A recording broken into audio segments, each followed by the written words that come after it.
Hello and welcome everybody to the June 27th regular Town Council meeting. We are without a couple of councillors today. Councillor Lemko and Councillor Rudik are away, but we'll forge ahead without them. So at this time I'll take an adoption for the agenda. Councillor Orauer makes the motion.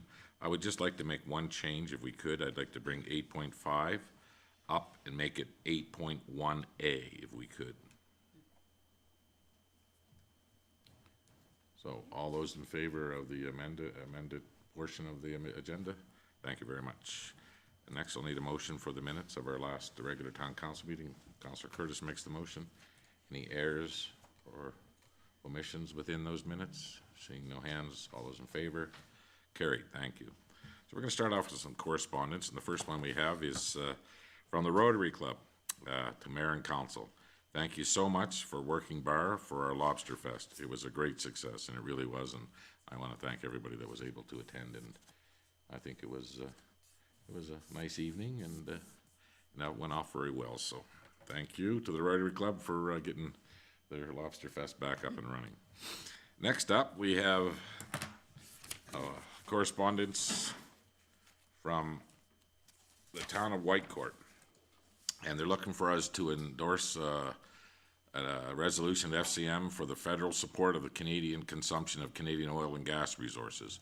So I've had Councillor Barry take a look at this resolution that they want us to be a co-sponsor on, and if you can just give us a little bit of information on that, Councillor Barry. Thank you, Your Worship. We reviewed this quickly at Ledge and brought it forward here. I will just read the resolution in itself and then give some highlights on it. What they're proposing is to resolve that the Federation of Canadian Municipalities call on the Government of Canada to promote and encourage the consumption of Canadian oil and gas products over the use of energy products imported from other countries, and be it further resolved that the Federation of Canadian Municipalities call on the Government of Canada to support a policy that all oil and gas imported and consumed in Canada meet the same stringent environmental, governance, and social standards that Canadian oil and gas producers must adhere to, and be it further resolved that the Federation of Canadian Municipalities recognize and promote the economic opportunities that the consumption of Canadian energy products will have on the Canadian economy, and the resulting benefits Canadian municipalities will occur through increase in collection of royalties and taxes. So in the summation of it, they're looking at promoting Canadian energy over imported energy.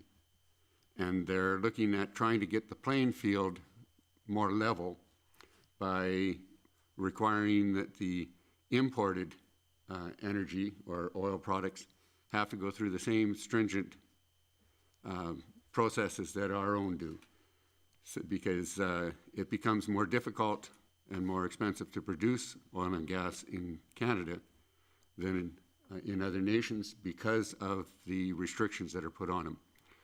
So that is the gist of what they're looking at. I'll speak to it quickly. I don't have a problem with the basic premise of their resolution or wanting to send this to the Federation of Canadian Municipalities.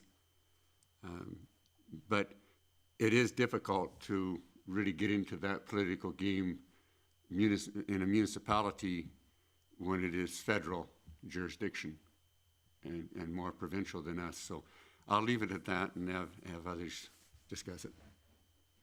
Okay, anybody else want to make a comment before we talk about this? Go ahead, Councillor Bullock. I feel that the oil and gas industry in our area is actually very important, even though we're primarily agriculture around here. But it has done a lot for this country, and I definitely want to support this going ahead. I think it's important and not to forget about them and how environmentally conscious they are when they work with oil and gas in our country. So I support this. Okay, well, I understand what you're saying, Councillor Berry, that from a municipal level to try to change the federal approval process and stuff is tough, but when you're trying to promote common sense, I think municipalities can have a say in it. I mean, other countries are bringing oil into some of the most sensitive tide waters in the world through the Bay of Fundy, the St. Lawrence River system, and they are not tied to any type of green environmental plans in their own countries. Human rights are lacking. So I know the Energy East project that was turned down by the federal government the last minute, they threw in that the companies had to be responsible for all downstream emissions. And can you imagine if these other countries had to pick up all the tailpipes in the world that they were supplying? So again, I know federally it's hard to move, but as a municipality, we can promote is common sense. So I totally think that that most municipalities would be on board with this. I mean, if they're not, it doesn't make sense for them not to be. I mean, you can't make any sense out of the federal government's decision not to use its own oil if it's going to be burnt anyway. And our standards are much higher here. It just doesn't make a lot of sense. So we'll go at this from a common sense approach. Seeing nobody else, all those in favor of us supporting and endorsing the second, be the second on this resolution FCM? All those in favor? Carried. Thank you very much. Next up, we have a letter from the Town of Vegreville Library Board, and it's Dear Mayor McPhee and Council. The Town of Vegreville Library Board members have approved the application of Bev Hominick to serve on the board effectively immediately, and Jennifer Churkis to serve on the board effective January 1, 2023. We recommend that Town Council appoint them for 3-year terms with the possibility of an extension for an additional 3-year terms. With these appointments, the Library Board will continue to be at its maximum number of members as per the Library Act. We request a letter acknowledging their appointments be forwarded to them as well as the Library Board upon approval. So we'll be looking for one motion to bring in both of these members to the Library Board. So Councillor Curtis makes the motion. Is there any comments? Go ahead, Councillor Borwell. I guess just the only comment is a thank you. It's always nice to see a board like the Library Board have a full roster, if you want to put it that way. Also, both of these individuals have given a lot of time when it comes to volunteering, so it's wonderful. I'm sure they'll be great assets towards the board, and I think now more than ever, we just had this discussion at our FCSS about the struggles that are happening through all kinds of clubs and organizations sometimes to get volunteers. So I guess it's just an extra thank you out at a time when we're seeing that be a struggle. So that's it. Sure, and I'd just like to follow that up with thanking both Bev and Jennifer, because anytime that you're willing to donate your time for free and in a cause that you believe in is, you know, that's what makes communities what they are today. So all those in favor? Carried. So we'll get a letter out to the library and to both the new candidates. Thank you very much. So that's what we have for correspondence. We're going to move on to the financial statement, and we're going to have Director Saskew go through that with us. Thank you, Your Worship. So this is the monthly cash statement for the month of May 31st, 2022. We began the month with $8,556,000, and at the end of the month we had $8,790,000 for a net change in cash of an increase of $233,600. So major sources of the cash for the month were a GST refund for $66,000, franchise fees receipted for $135,000, and additional lump sum tax payments that are in addition to our normal DEFT in amount of close to $450,000. So we sent tax notices out in May, so this was just the start of the trickle in of tax payments. Major sources or uses of cash for the month were pay for water at John S. Patouk for $85,000 and payments for our Prosperity Park of approximately $300,000. Okay. Take a motion for the information supplied here. Councillor Berry makes that motion. Is there any questions of Director Saskew? Seeing none, all those in favor? Carried. Okay, next up we're going to have CAO Leggett to do his 8.1A. Thank you, Your Worship. Short and sweet for me on this one. At the organizational meeting held on October 25th, 2021, council decided that each councillor would serve as deputy mayor for a period of 4 months, twice in their 4-year term. Following the schedule presented at that meeting, the next deputy mayor is to be Councillor Gerald Lemko. And the recommendation is that Councillor Gerald Lemko be appointed deputy mayor for the term of June 28th, 2022 to October 24th, 2022. Thank you very much. Need a motion for that. Councillor Barry makes the motion. Any discussion? Everybody feels confident in Councillor Lemko? Very confident. Okay, well, We there's can no, extend it, the poor fellow isn't here, even if we want. Councillor Barry wants to get out of that role as fast as he can. Okay. He did a great job. Yeah, well, that's good. I watched some of it on YouTube, so it wasn't as snarly as I usually am, but whatever. Okay, all those in favor? Carried. Thank you very much. And next up, Communication and Marketing Manager, Jameson Brown.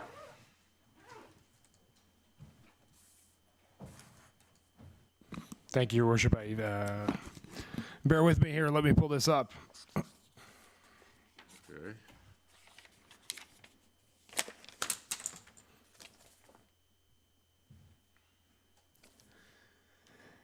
This is a request for council decision regarding the publication and distribution of the Town of Vegreville's 2021 annual report. The proposal is to publish the Town of Vegreville's 2021 annual report online at vegreville.com. Since 2019, the Town of Vegreville has released an annual report in the hopes of capturing department highlights, functions, and accomplishments of the preceding calendar year in an engaging manner. The annual report also includes an in-depth financial analysis that demonstrates the town's financial position and commitment to ongoing fiscal responsibility and transparency. In 2021, in the hopes of mitigating printing costs, the 2020 annual report was published online with the option for residents to request a printed copy by calling the Town of Vegreville Administration Office. No printed copies were requested. Upon approval, the communication strategy would be to publish the report at vegreville.com. Links to the report would then be shared at the Town of Vegreville or through the Town of Vegreville social media channels. Additionally, a news release highlighting what the report is, its online publication, and that physical copies are available upon request will be distributed to local and regional media. The recommendation at this time is that Town Council approve the publication and distribution of the Town of Vegreville's 2021 annual report as presented. Thank you. Thank you, Jameson. Looking for a motion. Councillor Warwell makes the motion. Any discussion? Well, go ahead, Councillor Barry. Thank you. I think we need to be able to say that it's a very well done document. There's a lot of time and energy put into it, so I think it's very pleasing to see it come forward now. And I think it highlights the views of council very well, and I want to thank the marketing department and our financial department for putting everything is out there. It's very easy to read where we are going in this municipality. So, seeing no other comments, all those in favor? Carried. Thank you very much. Next up, Director Rowe. Thank you, Worship. This is a request for a council decision. The topic is temporary road closures for Vegreville summer block parties. Proposal to authorize permission to the CAO to approve or decline temporary road closures in the event of Vegreville block parties during the 2022 summer months, June, July, and August.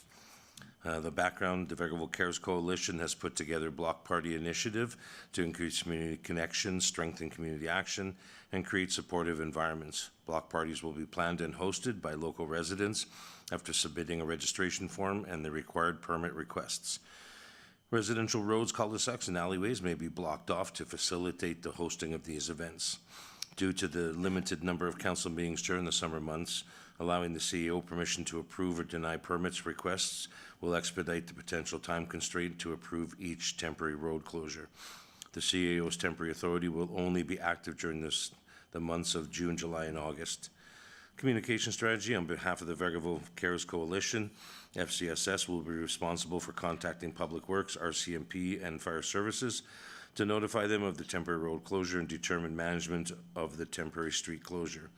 Times and dates of approved temporary road closures will be communicated as a news item on the Town of Vegreville website and through social media channels, with a map indicating the road closure location. At the end of the summer, FCSS will present a block party report to Town Council regarding the number of parties requested, hosted, the number of road closures approved or denied, and any additional survey feedback. Recommendation is that Town Council CAO be granted authority to approve or deny temporary road closures for the specific purpose of hosting a Vegreville block party. Okay, thank you very much. Motion on the recommendation. Councillor Curtis makes the motion. Any comments? Go ahead, Councillor Curtis. Yeah, after going through our FCSS meetings, there's been a lot of interest in this, and I think it's a good community spirit type of thing, and lots of people are trying to register and set up, so it's a good thing for the community, and hope it works out well. Yeah, and the fact, go ahead, Councillor Barry. No, you go ahead. Okay, thank you. I was just going to add what we actually said at Ledge as well, is that summer is a very busy time, and often it's difficult for council to be available for each and every one approval. So by doing this, it does streamline the process by having the CAO take a temporary role in this. And Certainly does, speeds up the application Yes. process and takes, anybody that gets mad, they can get mad at the CAO. Perfect. Okay. All those in favor? Carried. Thank you. You have another one here, Director Rowe? Yes, Your Worship. This, another request for council decision. The topic is the BMX bike park, track. The proposal, the expansion of a BMX bike track at Foxview Park.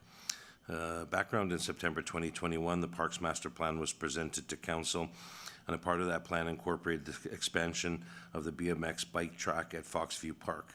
There's currently a small BMX bike track located at the park, created by the town's Park Department and Public Works many years ago. Colville Construction and B&W Asphalt have recently approached the town with a proposal to expand the current BMX bike track. The local companies have outlined a plan presented via correspondence at the legislative meeting on June 21st to reshape the existing track, construct a new track on the north side of the original, and create a parking area on the south side of the track. Colville Construction and B&W Asphalt has requested support from the town by way of materials, gravel, clay, grass seed, labor, and maintenance. Approximate cost of the entire project is estimated to be $21,000 to $24,000. The town will be asked to contribute $10,000 towards the project. The financial implications: Colville Construction and B&W will be invoicing $10,000 to the town of Vegreville, and the remainder of the cost will be donated by Colville Construction and B&W Asphalt. The communication strategy will take effect when construction occurs. Administration will share information regarding park and/or road closures when the project begins via social media and the town's website. Administration will also announce the reopening of the park and the expansion of the BMX bike track on the town's website and social media channels. Our recommendation will be to allow administration to collaborate with local contractors on the design and development of the future BMX bike track expansion, and further to move $10,000 from Parks Reserve to 1940720400 to contribute to the cost of the BMX bike track. Okay, I take a motion for the recommendation. Councillor Bullock makes the motion. Any comments? Go ahead, Councillor Bullock. Well, I think this is a really good thing for the community, for Foxview area as well. And when you have companies donating their time to do all the expensive work, with this contributing to it is a good thing for the community. It's going to give young families something to do and be an attraction to our town. Okay. Go ahead, Councillor Warwick. Yeah, and I think it speaks well to one of our strategic plan goals, which was, because we already had it, it's not necessarily a brand new project, so it's, we said we would continue to try to maintain and enhance some of the existing, so I think that falls in well to it. I appreciate that it is somewhat of a community effort. I think it would be good on our stance too, though, if there's a way to somehow capture a little bit of what our other support was in the costs of the materials, the labor, the maintenance, just a little bit so that we understand fully what was put in, because it sometimes helps us in future asks, because the cash is one side, but there is some in kind. So if we can capture that, but I would be in support other than that. Okay, well, I had a meeting there with both the contractors and the CAO, like it, and their recommendation was, without putting some clay down base on some of this, if you're just having dirt, it's just gonna wash away and it's just gonna be weeds. So we do have a ton of clay at a landfill, and so we will be supporting this project through Public Works as the best we can and what their needs are. And I want everybody to understand too that the promise was made. I mean, originally we talked about fixing it up a little bit, and they were going to donate their services, but the cost of fuel and the way we see this park, there's no sense just doing it halfway. We might as well do it the best we can, and so that's where the $10,000 is. It comes in from their side, but there will be an opportunity for them to advertise that they did this project on this site. So I mean, that was the promise that was made, so everybody understands that. Okay, so all those in favor of the recommendation? Carried. Thank you very much. Go ahead, Director Rowe. Two more. This is a request for council decision. The topic is Paint the Town Mural Initiative 2022 mural. And the proposal is to approve the 2022 mural initiative in downtown Vegreville. The Town of Vegreville Tourism Advisory Board, Vtab, Paint the Town Mural Initiative commenced in 2019 and has been dedicated to revitalizing the downtown core, activating public spaces with public art, and fostering community spirit while paying homage to our heritage and Vegreville's world-famous Pesanka. The Vtab approved 2022 mural is a continuation of a series of public art installation focused on creating a visual story of our community and its history. Artist Josh Harnick's submission from the 2021 Call to Artist is the Vtab endorsed mural for 2022, noting its design is of significant timely relevance. After reviewing potential location, Vtab's recommended front facade of ceramic cottage and framed custom framing has been approved by building owners Greg and Chris Kurlick. The mural will be painted on panels off-site and brought in for installation later this summer. The prime downtown location is a continuation of the initiative's goal of adding value to the cultural, aesthetic, and economic vitality of our community. The mural concept and the description is on the reverse. The financial implications, $6,500, which is budgeted through the tourism and culture budget. Once the mural is complete, then mounted in place, a press release will be issued on behalf of the town and posted to our website and social media. Recommendation is of administration to approve the recommendation by the Vtab for the 2022 Paint the Town mural. Okay, looking for a motion to support the recommendation. Councillor Bullock makes the motion. Any discussion? Go ahead, Councillor Bullock. So I think the mural initiative is really positive for the community as well. Yes, it is very timely, and being that ceramic cottage is where you buy all the Ukrainian gifts within this town, I think that that mural is going to be a wonderful addition to all the murals in this town. Okay, well, I have a comment that probably not anybody's going to like, but I'm going to say it anyway. This will be the last one I'll support that'll have this same theme to it. I feel that all the last couple of councils were trying to move away from being your grandfather's Vagareville here, and I know that the culture is rich here, and there's a lot of history here, and everybody's very proud of it, but we're more than just Ukrainian culture here, and I would like to start seeing some thought being put in from the Vtab about a different type of murals, and because this one theme just pigeonholes us all the time. So I will be supporting this one, but this will be the last one of this nature that I would support. So, go ahead. Sorry. Just a little bit back onto that. I think obviously, like we said, we'll support this one, and certainly it is the right theme given the location. Definitely on this one. The only thing I would bring forward is maybe this is something we should discuss, maybe even an upcoming ledge, just if that's an overall direction that we're wanting to share with, Vtab. The only reason I say that is on my time when I was on Vtab and they were originally discussing the murals, part of the reason that you would see some of them come forward was there was actually a direction of the group at that time that all murals would have some incorporated feature that would also, house that same theme. So I think it's fine if that wants to be a direction, but we should just share that with them because that might be part of the driving force. And I'm just bringing that as having been on when it had started. That was something that group had brought forward. So, maybe just a discussion that we share our thoughts on it so that it goes in for future ones. Thank you very much. Director Rowe.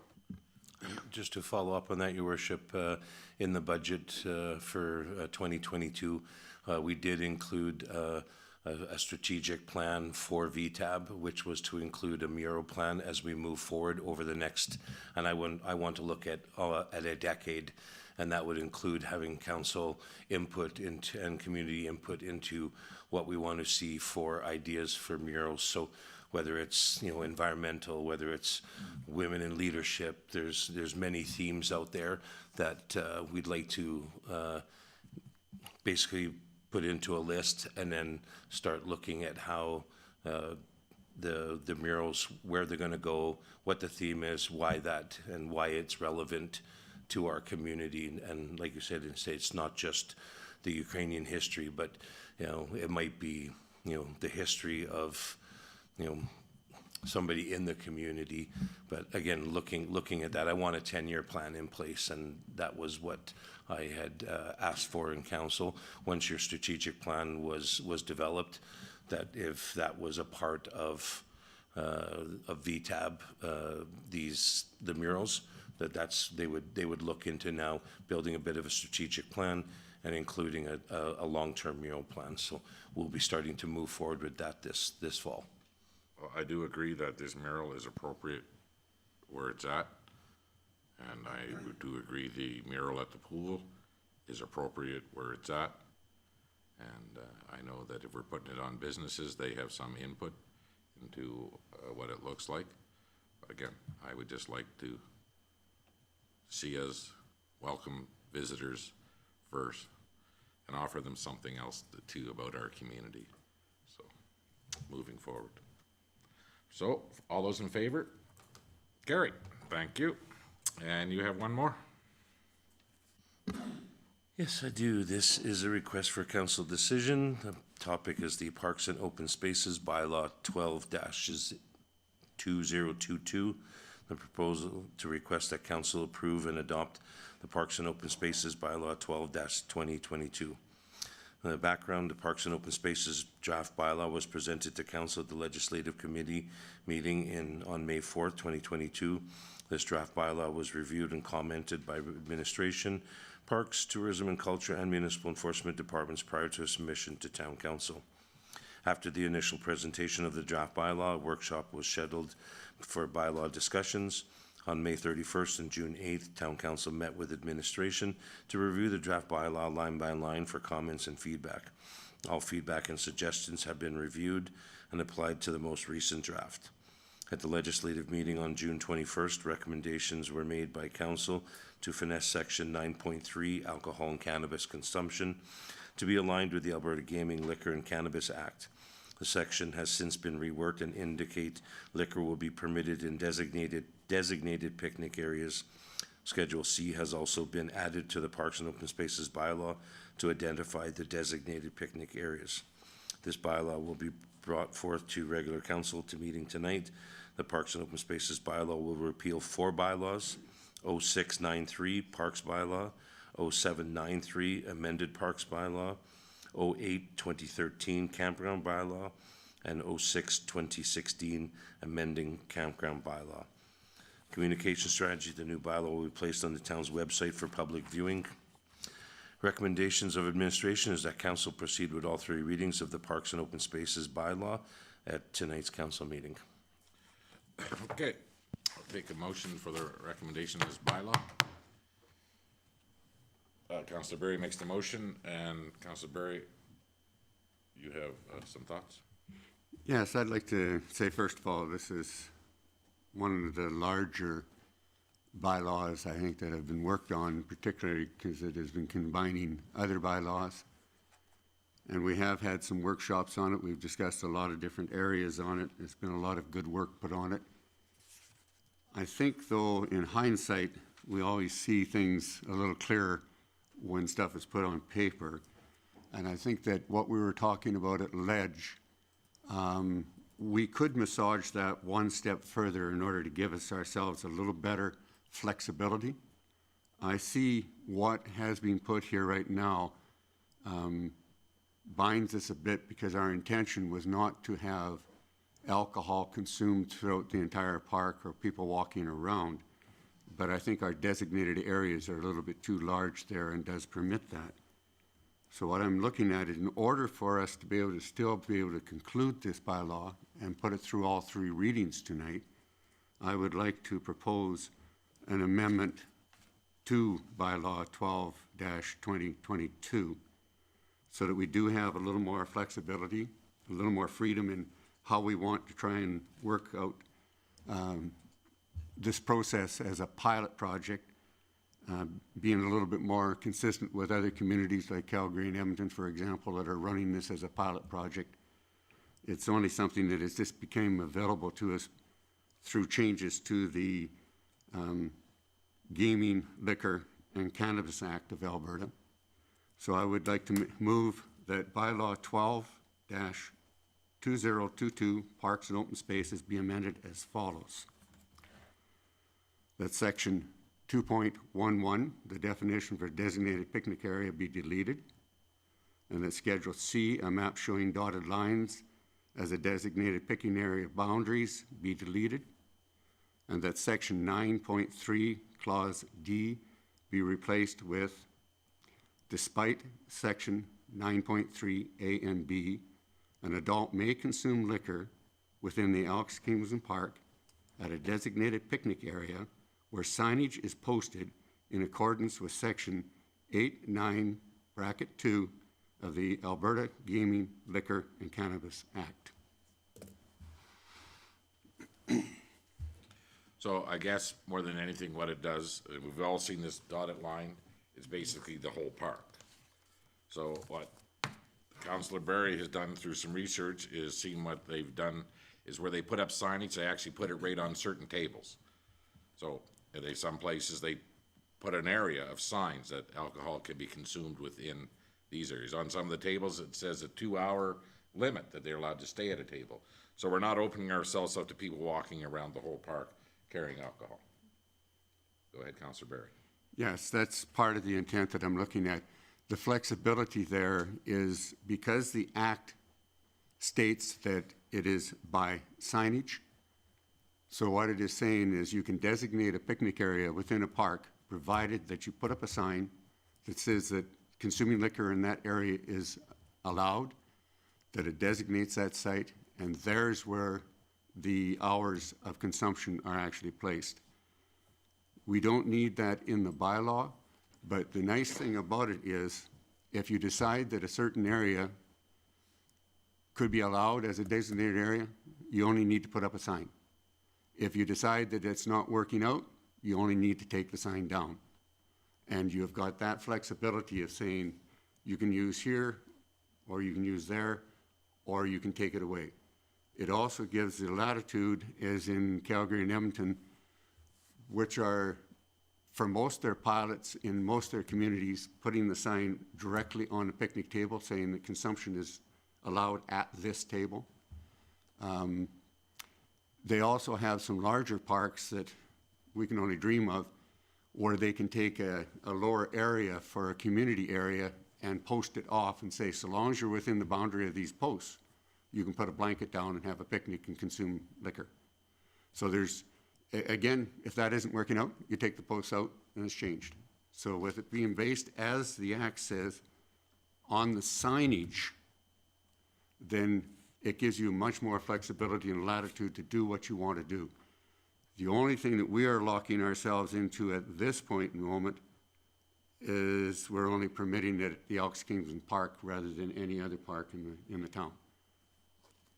So that's the flexibility. That's the only The only place we're locking ourselves into is that one park as a pilot. But we have flexibility within those areas to say a gazebo or a picnic table or an area. Thank you. And again, I just think this makes a lot more sense. And again, for all those watching and the residents of Vegreville, this is just a pilot program that we're trying. You know, like other communities have tried this, are trying it now. And if we see it being a problem with this amendment to the bylaw right now, all we have to do is take down the sign. And now it becomes illegal again. So we'll just to give it a test run with this. So if everybody's in favor of going with the 3 readings today of the Parks and Open Spaces bylaw as amended. Yeah. So I want to ask this first. I mean, if anybody doesn't want to do the 3 readings today as with the amendment involved, let me know now, and then we won't go any further ahead. But if that's the case, then I'll take a motion for the amendment to the Parks and Open Spaces bylaw. Councillor Bullock makes that. Oh, yeah, that's right. You did make the motion. Sorry. Is this pick on Tim Day or what? Welcome back. Okay, all in favor of both those motions, the same motion? Thank you. So the recommendation is that we go ahead and do 3 readings tonight on the Parks and Open Spaces bylaw as amended. Okay, so I'll take a motion for a first reading. Thank you, Councillor Barry. All those in favor? Carried. I'll take a motion for the second reading. Councillor Warwell. All those in favor? Carried. I'll take a motion for unanimous consent. Councillor Curtis. Thank you very much. All those in favor? And I'll take a motion for the third and final reading. Councillor Bullock. Everybody got in on the motions today. Everybody went up. Wow. It's emotional. Team thing. All those in favor? Carried. That bylaw with the amendment in it is passed. Councillor Barry, you'll pass on those notes to Director Rowe, and we would like to see how that's incorporated in there. Okay. Wow, look at that. We're moving right ahead here. So next up is council reports, and since Councillor Curtis is all alone over here, we'll make him go last. Councillor Barry, if you could start us up. Thank you, Your Worship. June the 14th is the first one I have here. It's the Joint Council and Edmonton Elk Island Catholic School Board meeting. I have to get the letters correctly there in my mind. We held that out at the event center. I thought it went really well, and I think that's a very good center. It's nice to have had the opportunity in person to meet with the school board again after a couple of years, and I think they're doing a fine job. On the 16th, actually, I was back out there again with the Vermillion River Watershed AGM and a planning session for the entire day, and I will say that all those who attended, many different councillors and from municipalities and counties from around here, plus some government people that came out around, really were impressed with the event center. The layout with the round tables that we had in there worked out beautifully for our planning session. It was nice to have it nice and bright and sunny there. Windows allowed for nice fresh air and the sound of the birds. It really was much more like having a retreat. We weren't right within a community per se. So I think that this is something on the marketing side to draw people, I think, where they want to actually have a bit of a getaway, a quiet meeting beyond their own. It's an excellent location. On June 16th, I think it was already alluded to here, myself and other councillors volunteered at the Rotary Lobster Fest, and I was quite impressed by the number of people that was there, and it was very enjoyable. June 21st, the Ledge meeting. On June 22nd, I attended the AGM for the North Saskatchewan Watershed Alliance, which the Vermillion Watershed is part of, mainly to be able to bid farewell to the outgoing executive director and welcome in a new one that I actually know as well because he did fishery studies for quite a few years as well. But it was a very good meeting, and some of the presentations were really well received. One demonstrates why we should be interested and why we should be part of this is because EPCOR and the provincial government and the North Saskatchewan Watershed Alliance are now into their 4th year of monitoring the headwaters, and they've got it now so that they have actual set sites, much like the highway, and you want to know whether it's icy in the winter and you can go and look at a camera. They're getting it set up and setting the website up where there are multiple areas in the watershed where they can look instantaneously and see what is happening at the river. So if they get an idea that there's a very big storm event in an area, they can zero in and watch how the river is changing. That gives them the ability to predict what they might have to do in order to keep our water safe and pure and delivered to us in a very nice manner, because they can predict when they have to start changing things on their water flow. I think it's and those sites also are being monitored for impurities, pesticides, chemicals from certain activities that might occur in the headwaters. So I think that presentation was really a good one. The other presentation that I liked is as much as I bragged last year about our Vermillion River Watershed winning the Emerald Award, our mother parent, if we want to put it that way, the North Saskatchewan Watershed Alliance, just couldn't stand that, so they went out and won it again this year. So we're the only watershed group that has won it back to back in the province. So I think that's saying that some very good work is being done, and you have to throw out the sponsorships there again to the City of Edmonton, to EPCOR, to the Alberta government for making sure that we're actually trying to look after this watershed. Then on the weekend, I had a very enjoyable sunny weekend of soccer by volunteering out at the Lakeland Cup. And it was nice to see that many teams come into town, and I'm quite certain that some of our local businesses received by it, because I know that there are certainly people staying in the hotels, there are certainly people heading for some of the various different takeout food places. I was flipping hamburgers, and they smiled at me as they took off to other places within the town. And then tonight's regular council, and that's my notes. Thank you. Thank you very much, Councillor Berry. Councillor Bullock. Thank you, Your Worship. So on the 14th, we had a Subdivision Authority Board meeting. As well on the 14th, like with all my colleagues here, we had the Joint Council and Elk Island Catholic School Board meeting. On the 16th, I attended, with Your Worship, the Alberta Municipalities Leader Caucus, which I found very informative with the upcoming LGFF and also the EV charging program with the Green Municipal Fund, so something to look at on the horizon there. On the 16th, the Rotary Lobster Fest, volunteered as a bartender there. On the 18th, was a volunteer judge for the Lemonade Day tour within Vegreville and in Mundare. It was really interesting to see all the young entrepreneurs and all their lemonade stands out there, and it was really interesting. Really good lemonade, some really creative lemonade stands, so definitely encourage future lemonade entrepreneurs to get involved with Lemonade Day with Community Futures. On the 19th, I volunteered for the Vegreville Iron Runners Father's Day event in conjunction with the Vegreville Agricultural Society.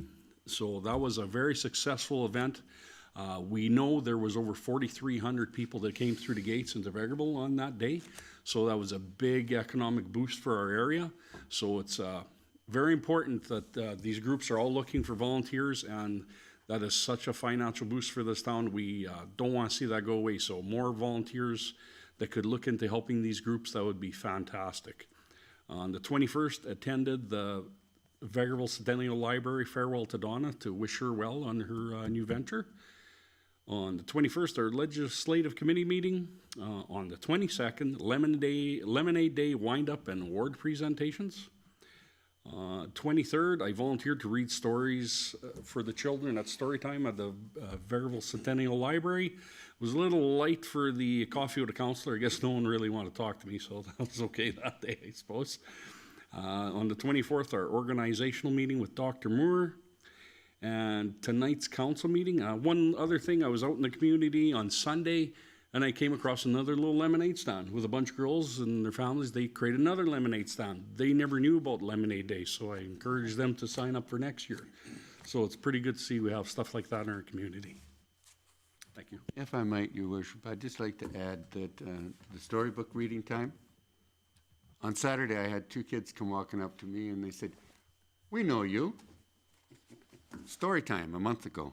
So the kids actually like that. They definitely take note of it.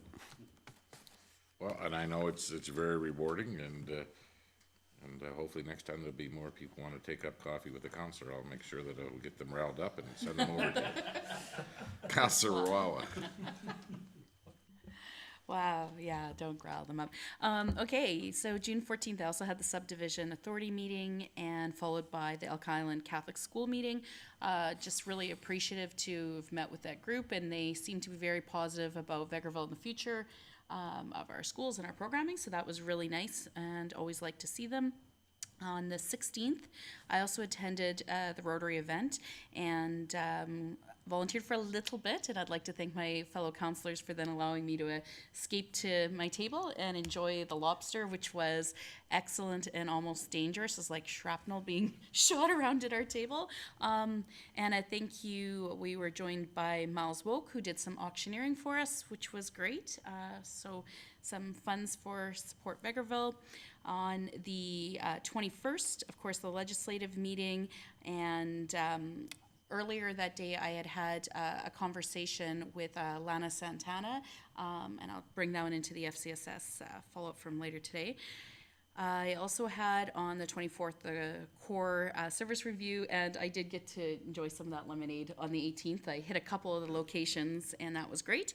And then today, of course, the council meeting, and earlier we had our FCSS meeting. So our FCSS typically will end up having a little bit of a summer break and meeting more so again in September, but have set some plans and priorities for over the summer, which includes them preparing towards updating their strategic plan. It's about that time again, so they usually start with some rounds of surveys that go out to the community and then base from there, so that is definitely happening. And in the discussion, so when I talked with Lana, she talked a little bit about the programming that she does within schools to work with inclusion, but she said she would like as a first step to meet our girls from the FCSS and also come to Vegreville because she hasn't seen it. So I will send out to all the counselors to let them know, but we're just waiting for a little bit of an update on her schedule, but it looks like she's going to try and come out next week.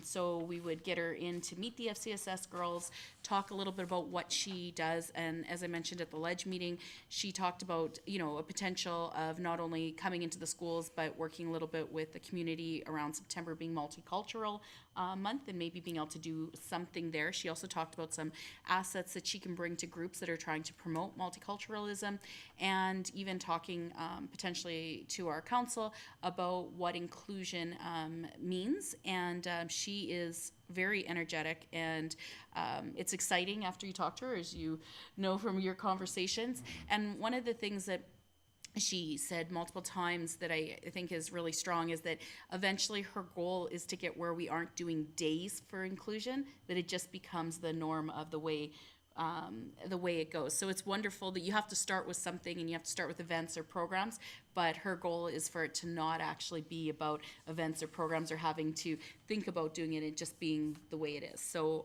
look forward to having her next week.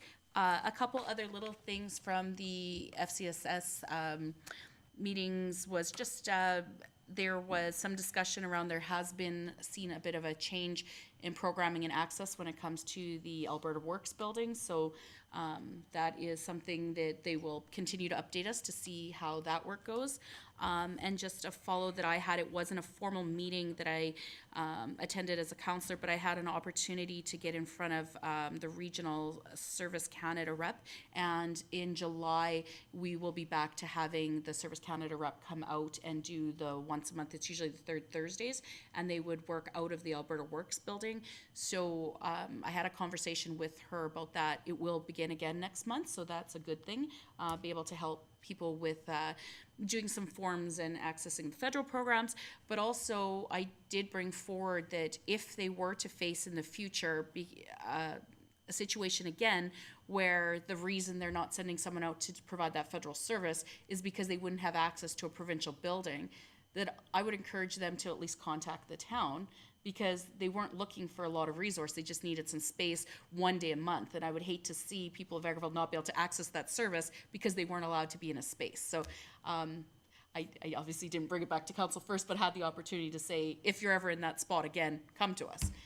So I was very happy to hear that. And we also pitched to them that Vegreville is an area that has been identified as having a lot of needs and supporting needs for the area around. And I said that maybe Service Canada needs to actually extend what they have for offering. If we look at what St. Paul currently offers, they do everything from intake of files to potentially providing computer systems for doing applications, to actually taking in, not processing, but even taking in of passports and other Service Canada documents. So I just put a bug in the ear that we support a very high area in Vegreville, and that we certainly don't want to see them not have them come out one day a week, but I think that our community could support seeing them out more. So put that bug in their ear, and that's all I have. Thank you very much. Councillor Curtis. Thank you. So we'll start on the June 13th council meeting. And then June 20th, we had a Vtab meeting. And again, as Councillor Bullock said, we said goodbye to Donna and thanked her for her service and her time with the librarian here in the town. One thing to bring up is the kindness rock snake out at the cenotaph. I see it, I drive by it quite often, and I see it getting longer and longer and longer. So make sure you get your kids in the painting mood, grab a few rocks, paint them up, and try and make that thing stretch all the way around the path by the end of the summer. That's what we're hoping for. Ledge meeting on the 21st. We had our org review on the 24th. FCSS meeting tonight. Councilor Rawa hitting pretty much everything, other than I think they're finding it tougher for nonprofits and having volunteers come out. I think it's since COVID and everybody being inside and not really getting out and doing much, I think it's kind of hurt their numbers. So if you're thinking of doing something this summer, reach out to the nonprofits around, reach out to FCSS. I'm sure we can put you somewhere, get you to work, and help out for a good cause. And then we have our council meeting tonight, and that is all for me. Well, thank you all for what you do, keeping this community and keeping us updated what your boards are doing. And so myself, on the 15th, I had a meeting with CAO Leggett and Economic Development here and how we're going to move forward. With Bob has resigned his position, so we have a plan in place for the next few months, and we'll see how we can implement that. On the 16th, I traveled to Alberta Munis in Sherwood Park with Councillor Bullock, and we had some more input into how the funding for municipalities are going to work. I mean, I try to make the point that we don't feel it's fair that Calgary and Edmonton made a deal that they get half of the money and the rest of us have to split on it, but we'll see where that goes. On the 20th, oh no, I couldn't say that. I guess, when was the Little Lobster night? 16th. The 16th, I did attend that, and I really didn't do anything. I filled out a couple of water jugs, but I want to thank everybody that did show up, and it was greatly appreciated. The Rotary already told us that. And Miles Woke for coming and helping out the Vegreville area Stands with Ukraine Committee and auctioning off that jersey and auctioning off one tie, and I think he raised $3,200 with one tie. It was a pretty good deal. That he didn't give. Yeah, so that's just what the community is, yeah. And the money that was raised that night will probably support 2 families for at least you know, their basic needs for the net for at least 3 months. So again, we're good on the citizens that were there. On the 26th, I had a meeting with the Alberta Hemp Alliance. Manny Dole, the president, and MLA Mark Smith was traveling with them, and we just trying to figure out where this industry's going, and it was a really good meeting. Bob was in attendance. I also had a Teams meeting with Inca Renewwich, our tenant here that we're trying to get into the park. And again, that's an ongoing process about trying to fit them in while we're building a park at the same time, but I think we're trying to work through it. And then tonight's council meeting, so that's what I have. Is there any other business of council? Seeing none, I adjourn the meeting at 7:55.